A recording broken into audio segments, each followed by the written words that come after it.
بسم اللہ الرحمن الرحیم۔ جب بھی قربانی کے دن نزدیک آتے ہیں تو ایک اختلافی مسئلہ سامنے آتا ہے کہ آیا بھینس کی قربانی کرنا جائز ہے یا نہیں۔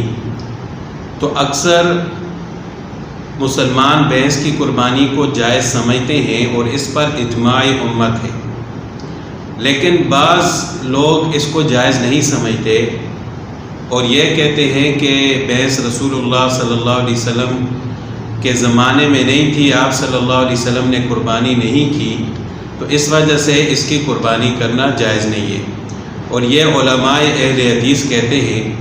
لیکن الحمدللہ اب اہل حدیث علماء سے بھی کچھ علماء ایسے ہیں کہ جو اس بات کو ماننے کے لیے تیار ہو چکے ہیں کہ بھینس کی قربانی کرنا جائز ہے۔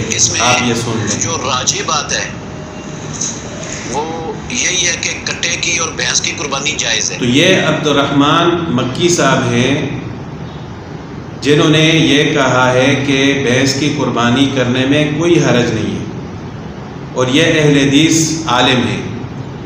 تو آپ صلی اللہ علیہ وسلم کے زمانے میں بھینس نہیں تھی، اس وجہ سے آپ صلی اللہ علیہ وسلم نے قربانی نہیں کی، بلکہ آج کے دور میں بھی عرب میں بھینس پائی نہیں جاتی ہے، لیکن ہے وہ پالتو جانور ہے اور گائے کی ایک قسم ہے، اور اس پر اجماع امت ہے۔ اجماع امت ایک مستقل دلیل ہے۔ تو جب اس پر اجماع امت ہے اور پوری دنیا میں بھینس کی قربانی کی جاتی ہے، تو بھینس بھی گائے کی ایک قسم ہے، یہ الگ سے کوئی جانور نہیں ہے۔ جس طرح بھینس کا دودھ پینا، گوشت کھانا جائز ہے، تو اسی طرح بھینس کی قربانی کرنا بھی جائز ہے، کیونکہ وہ ایک پالتو جانور ہے، بہیمۃ الانعام میں سے ہے۔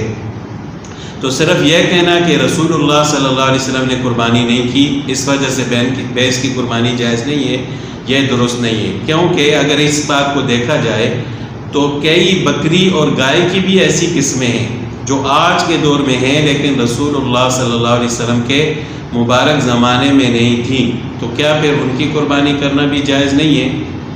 تو جس طرح ان کی قربانی جائز ہے، اس طرح بھینس کی قربانی بھی جائز ہے۔ اللہ تعالیٰ عمل کرنے کی توفیق عطا فرمائے۔